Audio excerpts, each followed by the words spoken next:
Damn, can you believe that, like, they just give us this little camera, bro? Like, just like your department? What department? At school? The fuck? No. You say they just day. The world, man. I bought it. Best Buy.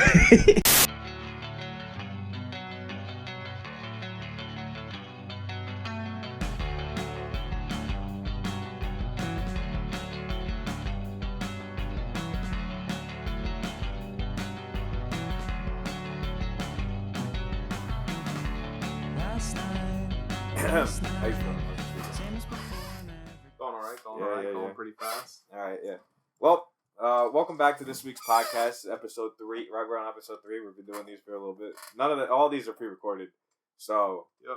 These are all, I mean, they could come out in random order. Okay, this is episode 3. This is episode 3. You never saw anything that we didn't film. This week's been good. Crypto's been down, a lot down.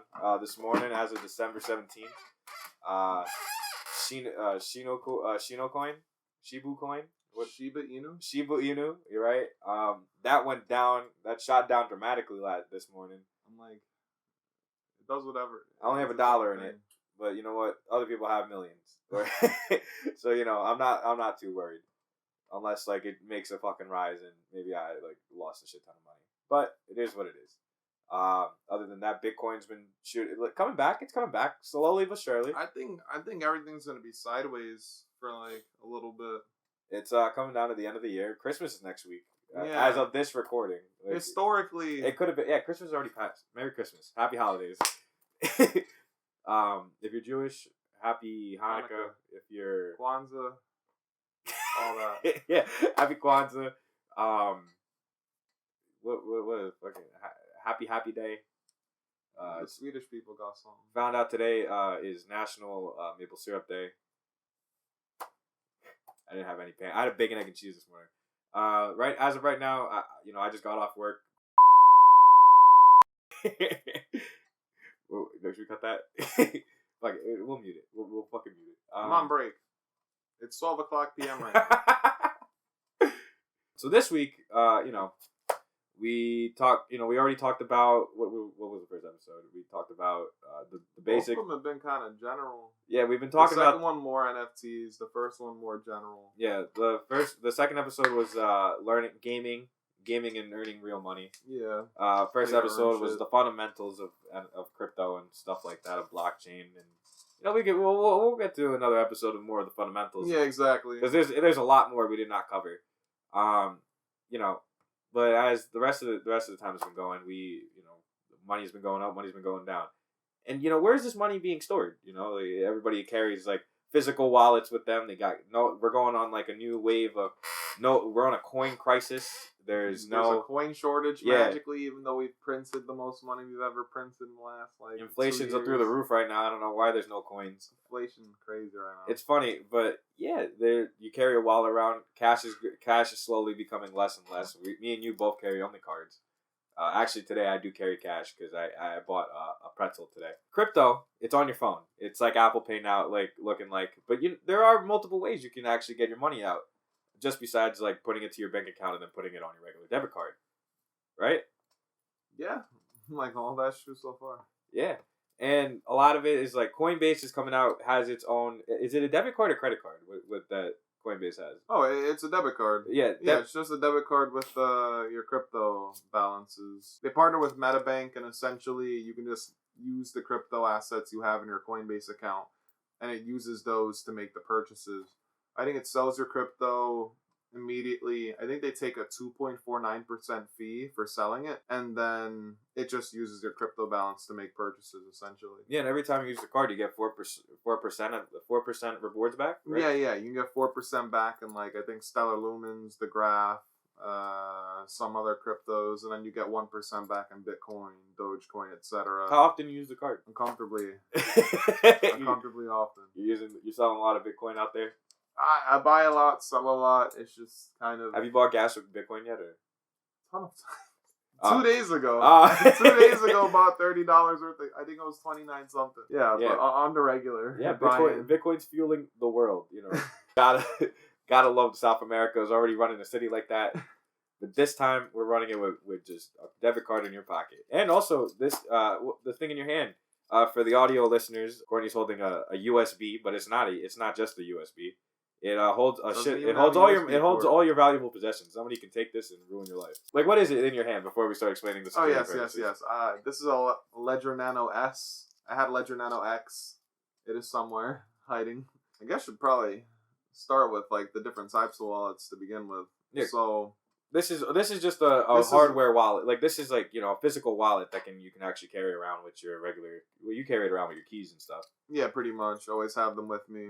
Pretty much. The debit card off Coinbase. That's a different wallet on its own. Coinbase, like every app is like a different wallet. Like, yeah, if you ever heard of MetaMask and they're all wallets. They all hold crypto for you. Just in different ways. Yeah. Like there's custodial wallets, there's non-custodial wallets, there's smart contract wallets, and then there's hardware wallets. Are there any others? I think that's it. The differences between them is a custodial wallet is pretty much the same as any other regular bank you have. It's a company that's just holding your information, and then you go through the company to do whatever you're doing. Yeah, like Coinbase is a custodial wallet. Yeah, like Coinbase, Gemini, Binance, all of those things, they're just custodial wallets. And as you might know, on Coinbase and Binance, they have their non-custodial wallet options. Coinbase is Coinbase Wallet, and then most people getting into the riskier crypto projects know about Binance Smart Chain and Binance Wallet. Pretty much the only real difference is who has full control of the coins. When you have a non-custodial wallet, you're responsible for recording the 12 or 24 word phrase that's associated with the information. It's a whole like public key, private key, computer logic nonsense.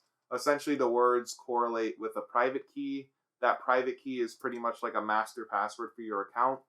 You use those words, enter it into a wallet or a non-custodial wallet. Yeah, you can pretty much just access your crypto wherever you enter in those 12 words or private key.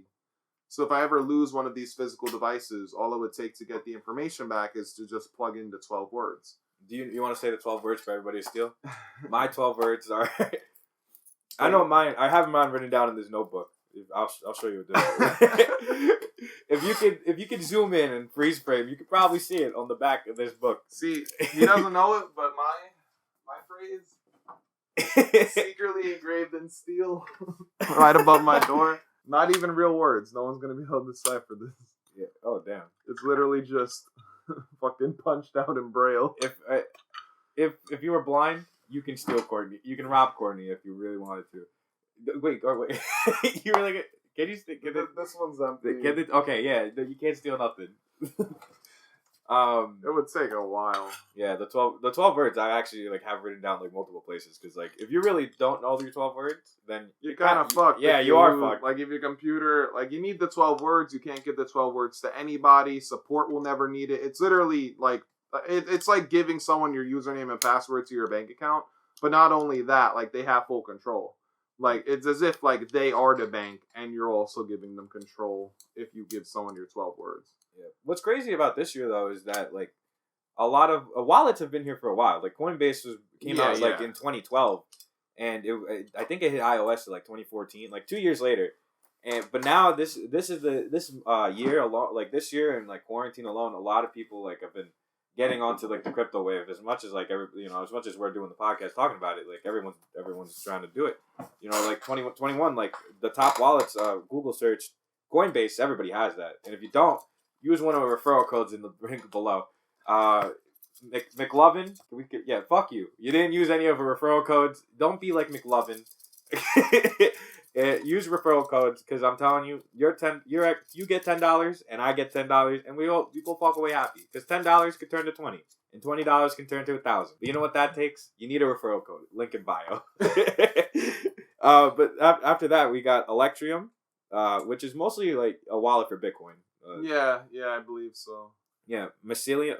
You know how to say it. Mycelium. Mycelium. Right? Yeah, I think they borrowed that word for mushrooms. I think that's actually the word for mycelium, I think. Yeah. I think that's just another type of wallet. Then the Ledger Nano X is one of the top 4 wallets everybody has. I think I have. Yeah, it's just a more expensive version of this. It has How much is one of these wallets like to buy? I'm forgetting. It's less than 100. Like this one's definitely like 50 or 60. This one's for real people who want to really commit to their. Well, it's like you gotta think like how much does it cost to secure your money in a way where no one can really. I don't know. It kind of makes sense if you have like $10,000 in crypto. $60 to make sure it's safe is nothing. That is true. You can never buy too much. You can never buy too much safety. And then the last one, like the last 5th one of the 2021, Coinbase, well, not wallets, crypto wallets race. We got Exodus. Do you have Exodus? I don't have Exodus. Long time ago. Like I think I was setting it up when I was working at Moe's. Yeah, it seems similar to Electrium. It seems primarily a Bitcoin wallet, but by now they probably have support for everything. Yeah.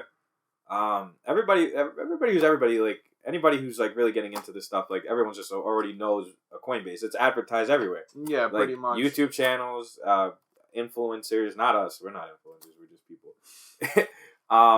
But like yeah, like Facebook, everywhere, even in Times Square. Shiba coin. Shiba Inu. I'm gonna mess that up for a while. But Shiba Inu, I was in Times Square one night and I was just walking around and it was just on the big ass screen. Like, and I looked at it and I was like, that coin's gonna go somewhere. And guess what? It did. When it spiked heavily and maybe a lot of people won money. And I saw this ad before the huge spike. And I looked at, I don't believe in everything that I got to read into it. I didn't read into it. I just saw it. Everyone was posting about it. I thought it was another meme coin like Doge. It is. Yeah. It's just slightly more useful. Yeah, you can actually use it for something. What is like the main purpose of Shiba? It's pretty much the same. They're just adding mechanics for people to use. Like they have their own version of Uniswap. It's called Shiba Swap. It's just so you could swap their own things for each other. You could provide liquidity. So if other people are trading Shiba or like I think they have Bone and Leash. I don't necessarily remember what Bone and Leash do.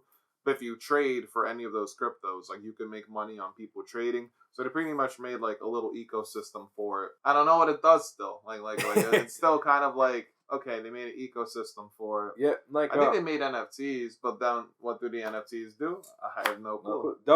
Elon Musk tweeted this week that he wanted to take Dogecoin and give it like if you have Dogecoin.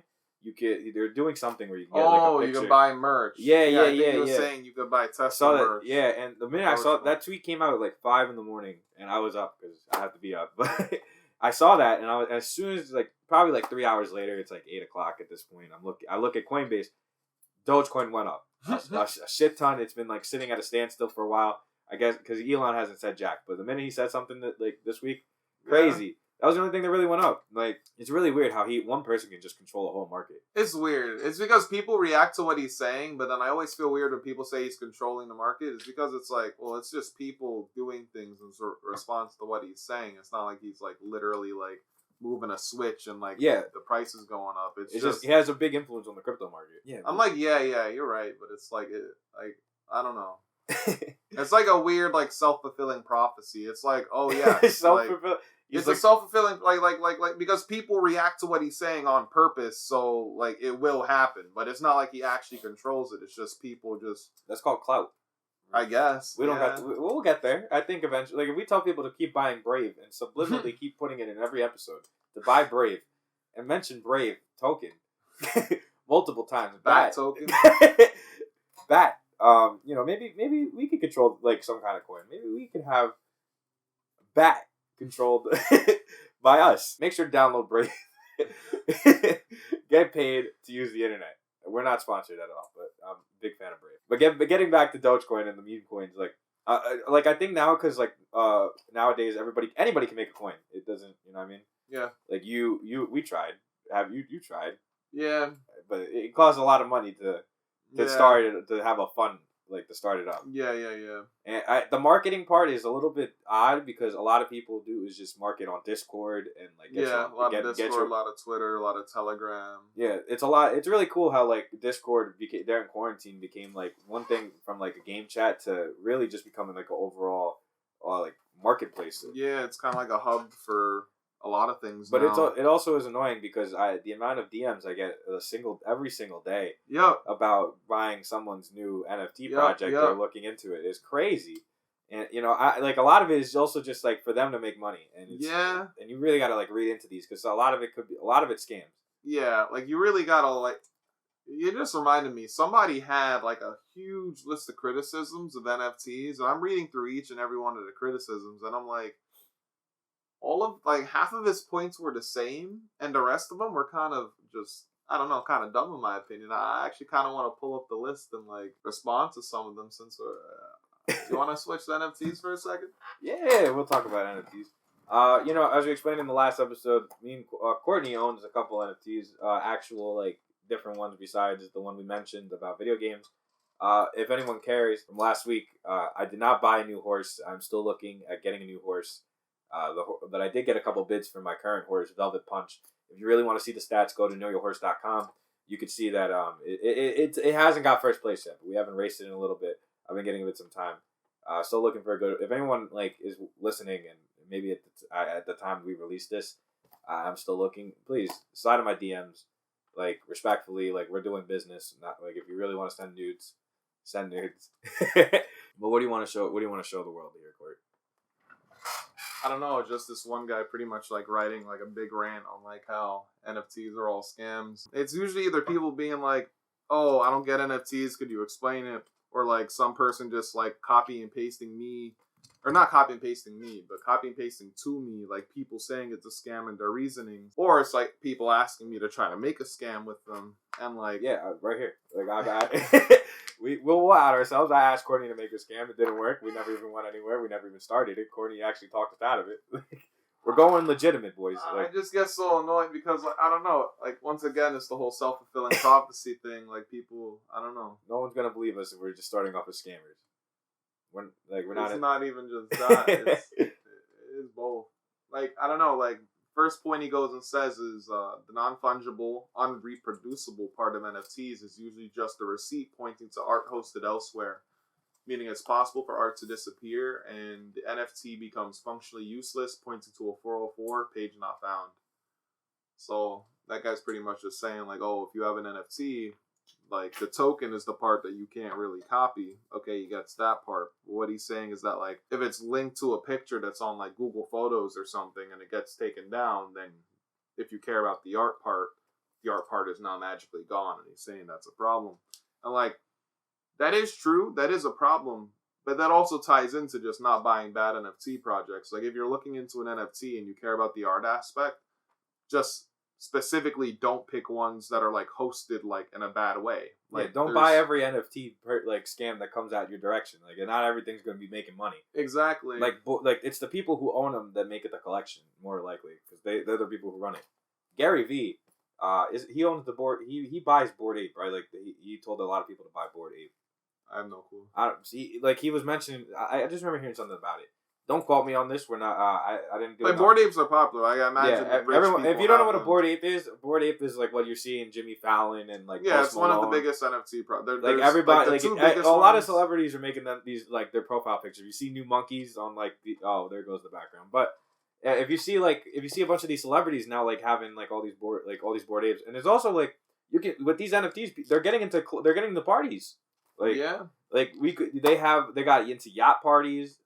You're on your way to get it into an NFT club with the tattoo. Oh yeah. InkDAO. Yeah. Talk about InkDAO later. Other than that, like there are benefits. Like usually all this stuff is like everyone thinks like NFTs is just a money laundering scam. I told my cousins about it. They think I'm selling some kind of cocaine, and I keep telling them I wish. But it's not like the money ain't like that. Like people just I don't know they for some reason they think it's automatically a scam because of its NFT, and it's like yeah, it's literally like anything you create ever. Like it could be a scam if you make a scam, or if you make something useful, you make something useful. You like, can read all this stuff too. Like if you can look up like everything. Like if it is a scam. Exactly. Like you could go and rugpuller.com. Like, I think that's the name of the website, but that's where you check like if like what it is. I think we talked about scams before, but just remember like if you can put it on a website. Look up if it's real or not, and if more likely if it's compatible by like 80 to 60%, you're probably looking at a scam, like because it's a lot of it's copy and paste to a lot of other ones. I haven't seen the website, so I don't know about any of that. Take my word on it on the trustmebro.com. you can always get educated like on all this stuff. Like I feel like everybody thinks Yeah, there's like a ton of information out there on the internet, and people just kind of don't read it for whatever reason. But it is hard to find at first. Like Yeah. Because when you're getting like when you're going into tokens and buying like all like when you first get Coinbase and you get the list of all the tokens that's on Coinbase, like you're looking at it like, what should I buy first? Everyone obviously assumes you're just gonna buy Bitcoin. Bitcoin is one of those things like it's for the long term. Some people want things for short term. Like Ethereum was a short term thing, but now it is for a long term. They're both long because even thinking of it that way is kind of weird because people buy stocks knowing they're gonna go less than 20% up in the year, and that's short term for them. Like they'll buy it one day, sell another if they make 10-20%. But like Bitcoin could go up like 100 or 200% in a year, and I don't think that's short term. Like making 100% a year is fucking crazy. That's crazy. Yeah, like I don't know. People think I don't know. It's weird. Like numbers in crypto, like you can't relate it to the regular markets. But also, like what's cool about Coinbase is that you can learn about this stuff. Like they teach you, like what they do is the learn and pay, earn and pay, or earn and learn. I think that's what they call it. Basically, through each token, well, not each token. Some tokens are selected, and they give you little like tutorial videos of what each token does and like how it does, and they give you little quizzes on each token, and like if you paid attention to the little promotional video they play, you get if you get the question right, you get like $2 or $1, and they give you like 4 questions, you probably got like $8, $6, and then you don't have to put in your regular money. That's just like $8 you have right there. Yeah, exactly. They make it kind of nice to like I don't know have some of the crypto you just learned about, see how it goes up and down. Really good idea by them to get like I don't know people thinking about it. And when you click on a token too, like you also want to see like what it actually does. You can read up on it on the white pages, but those are like long articles, and a lot of people don't like doing that. But if you really into if you want to know how you gotta read. Works, you gotta read read white paper essentially. There's no audiobooks on this stuff. It's moving too fast. By the time you record the audiobook, it's outdated information.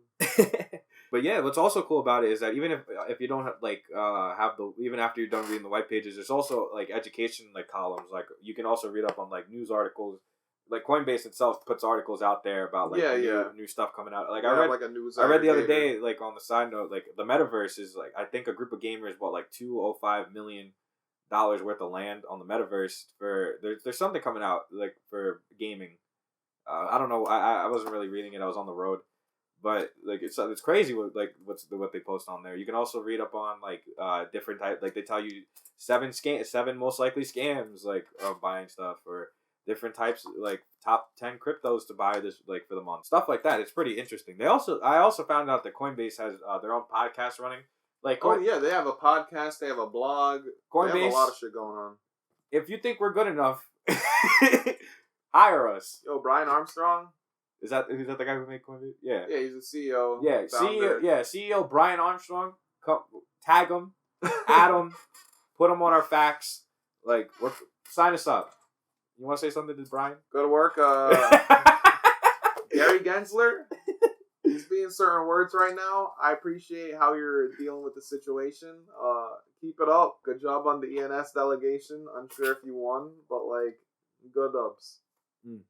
What's also cool about Coinbase is that there's also like tokens on there that you can't even buy yet. Like they're still getting approved.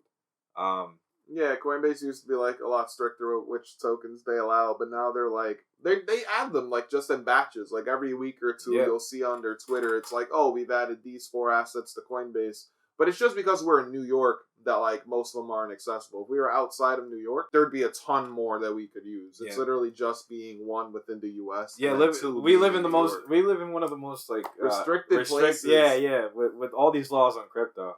Like very annoying. If anyone wants us to move to Utah, sign us. No, I'm kidding. Not Utah. Literally any other state. It's literally not New York and not Hawaii. Any other state, like you have so much more access to everything. Here's the thing. Imagine living in Alaska or something with like all this money. Like we'd be rich. Exactly. New York, we're like. But think about that for a second. If you could work fully online and your money's global as well, and there's no person to stop where you're sending your money, essentially, it's like you could literally just live anywhere, making like doing whatever. Exactly. I think that's the whole goal in life: to figure out at least travel and make some money.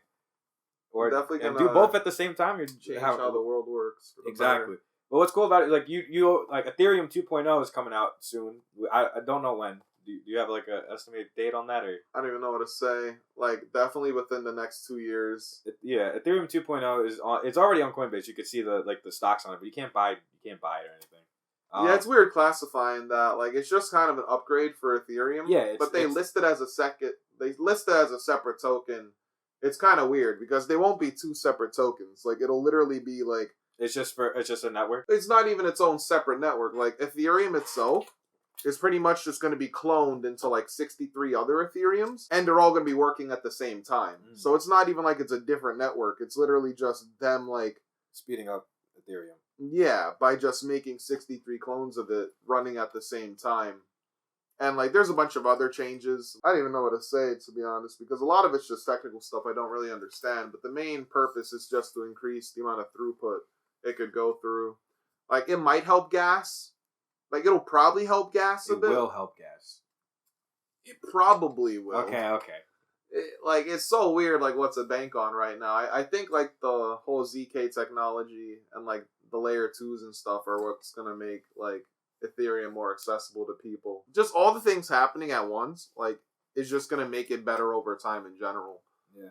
We also have some tokens out there in the marketplace that are still, like, they're under government investigation. Like, XRP. Ripple is a great company. I think they're going to take over this is just personal opinion in here. Ripple, I think, is going to take over, like, the market, like, as a new... They're a really good payment crypto. Like Ripple and Stellar, they're definitely going to be, like, some of the main payment people. And for those of you who don't understand, Ripple is the company that produces XRP. Yeah, essentially. So whenever, like, we figure out, talk of the difference, so XRP is the token on Coinbase. It's you can't buy it on Coinbase. Yeah, you can't buy it on Coinbase. They're under investigation from the United States government. The SEC. But they're winning every court case. Yeah, you can keep up with this on online. Just Google it. XRP court cases. You can read up about, like, the transcripts and everything. Yep.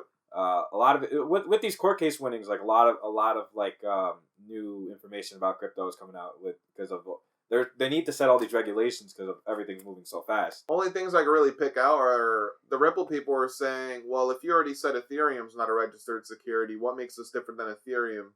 And, like, I don't remember the court's response, but the court pretty much ended up losing that case too, because, like, I don't know, Ripple just had very legitimate points regarding that. These guys are good at what these guys are really good at what they're doing.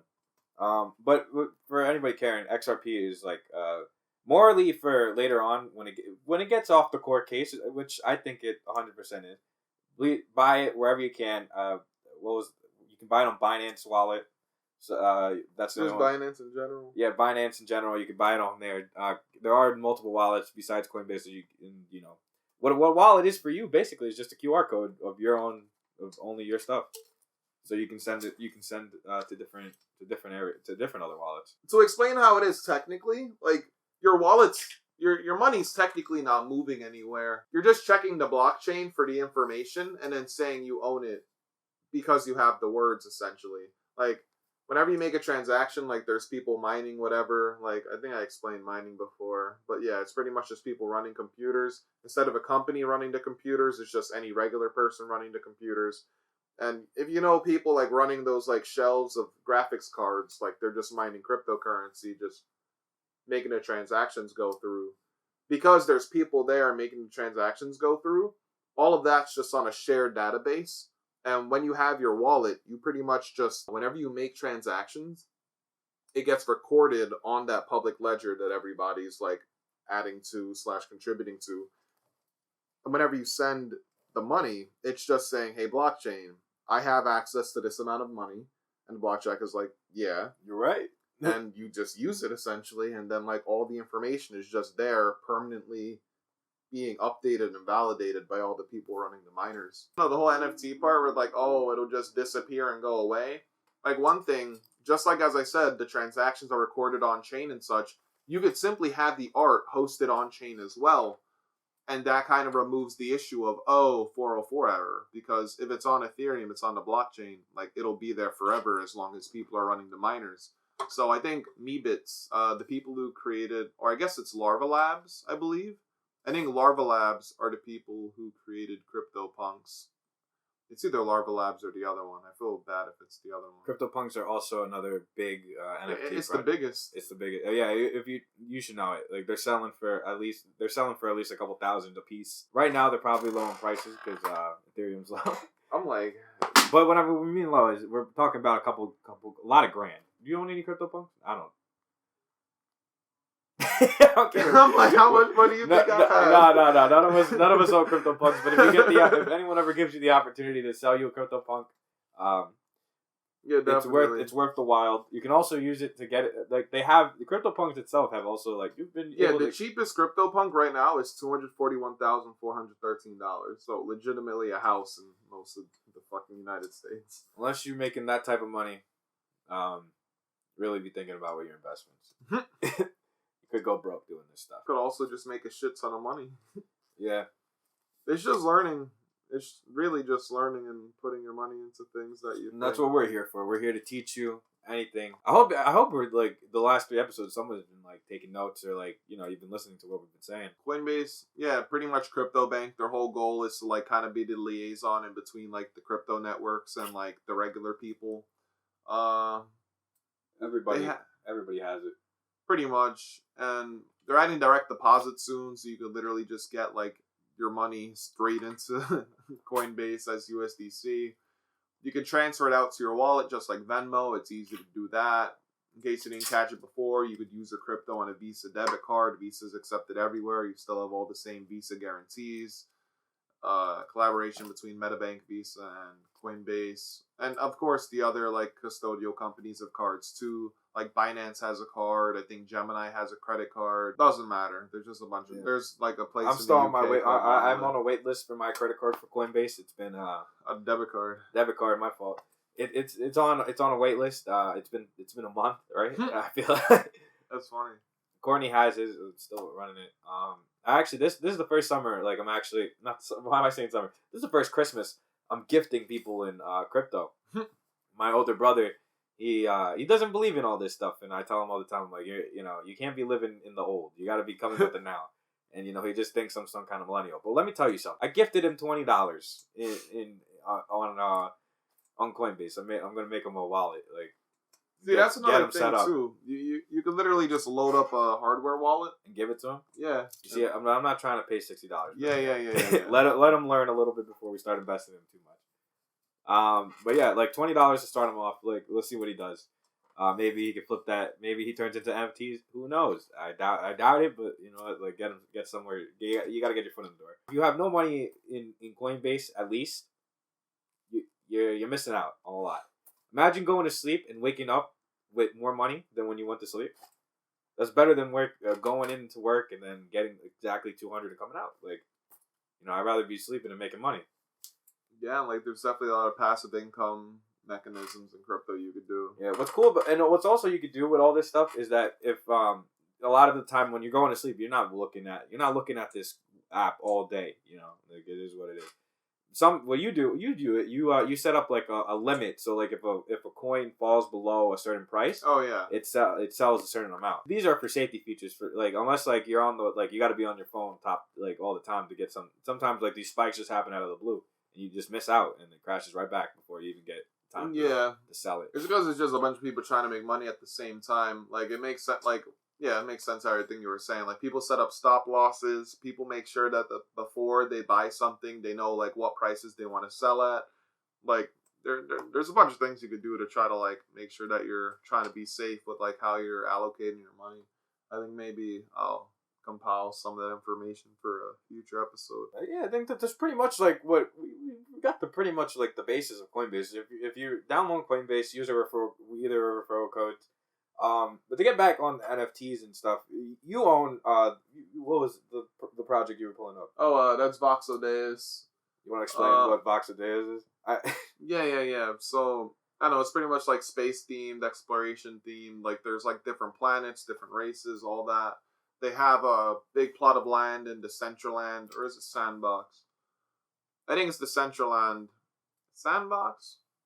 Unsure. But they have a bunch of land in one of them. Decentraland is like Google Earth, but a video game. I don't like Google Earth. It's just one of the metaverse worlds. Yeah, like one of the metaverse worlds. Like people, like I think Tesla owns land there. Atari owns land there. There's a bunch of people own land there, and like you could like I would say more Minecraft than Google because you just pretty much make whatever you want there. You ever heard of Ace of Spades, the video game?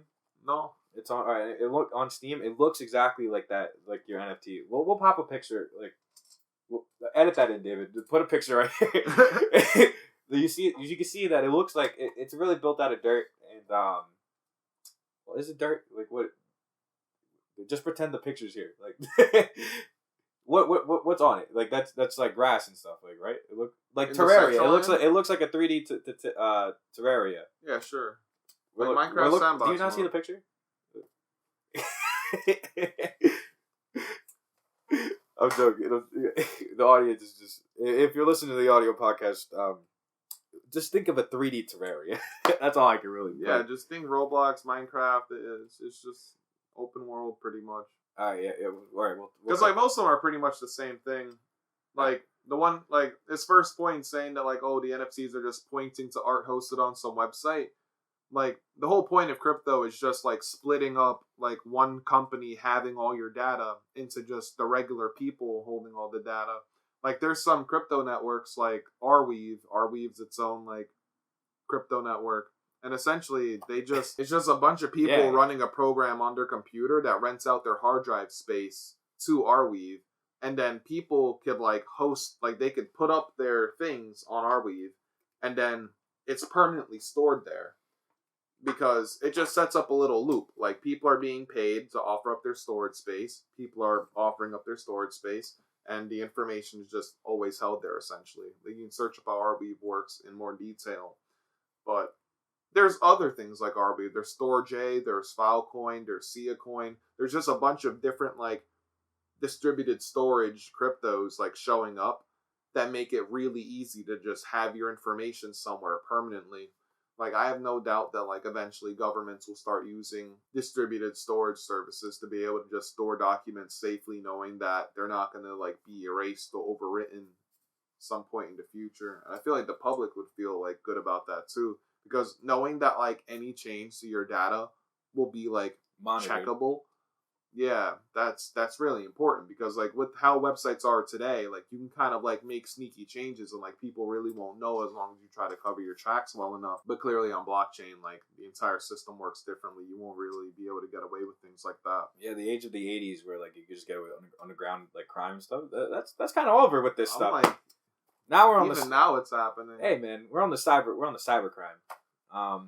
Cybercrime is gonna be. I think that's gonna be one of the biggest things coming out of like at least. It's a thing right now. But no, but like we're gonna hear about it a lot more later in the 2020s. As like I feel like we'll pay attention to it more, but it's happening rapidly. Yeah, we do. There is a lot of cybercrime going on, but like the entire oil pipeline thing that happened with like the entire East Coast not having oil and like people not being able to like leave their houses because they could not you were stuck in South Carolina during that time.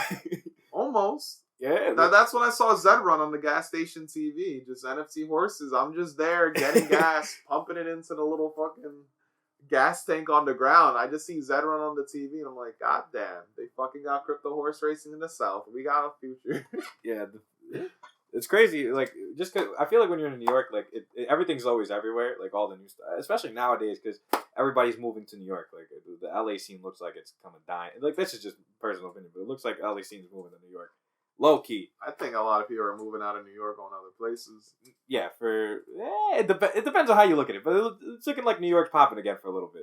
Just for a little. I got no clue. Yeah, man. I want to see some fucking market reports come out with like where everyone's going because like it seems like everyone everywhere is just moving different places, like job wise, living wise, like everywhere. I think I would want to move out of New York just for insurance purposes. Legit, just tax crypto insurance. And crypto as well. Like other states have less restrictions than here, and like we're making like literally better tax, less restrictions on crypto. Like I don't know, like some but I hate places like it's just like I don't know. I always grew up like with everything always like open. Like I don't live in the city, but like it's just there's always stuff around. Like living out like.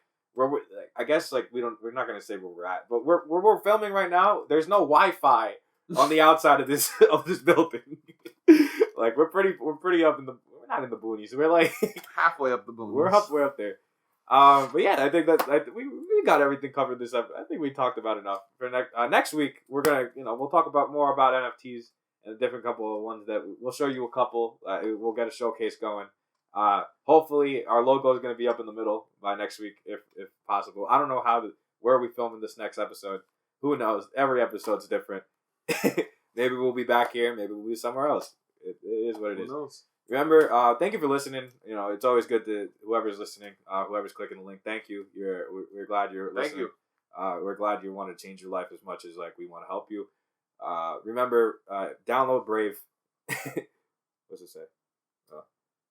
Yeah. If anyone, here's what Corny's holding up. If anybody's caring, he's holding up a Chinese fortune cookie. It says, "Pay attention to the small things that soon become big rewards." And I think that's the life key in crypto. Invest now in small amounts, and eventually big amounts will come your direction. As I was saying, remember to download Brave. With us, I think we're set up as Brave reward creators. I think at this point, if not, don't pay attention. We'll cut this out. But remember, click the triangle in the top right corner of your browser. Send $1, tip it. We don't care. We don't have to send anything. It doesn't matter to us. If you're listening on Spotify, download Brave still. Invest in BAT.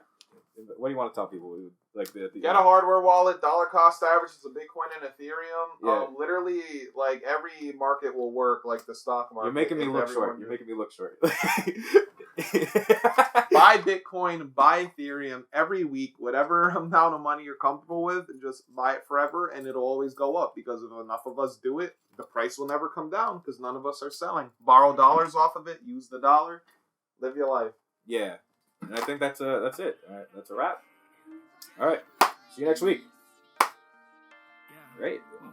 Bro, you can't stand up, bro. You're making me look short. I am short. I just don't want people knowing. Go keep this part in. Check my wrist, I check my bracelet. My bracelet. Cartier, yeah, it's expensive.